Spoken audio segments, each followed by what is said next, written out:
భావ మమతల భావ కవితలి శుభలేఖలు కావాలి, బ్రహ్మ కలిపిన జన్మముడులకు సుముహూర్తం రావాలి. మా 7 అడుగుల జోడు నడకలు ఊరంతా చూడాలి, వేలు విలువని తోడు ఇమ్మని అక్షింతలు వేయాలి. ఇన్నాళ్ళు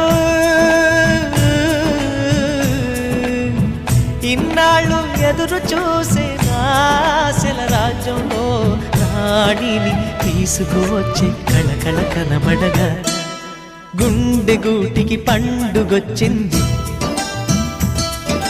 పండు వెన్నెల పంచుతుంది. మబ్బుల్లో జాబిల్లి ముంగిట్లో దిగుతుంది, నా ఇంట్లో దీపం పెడుతుంది.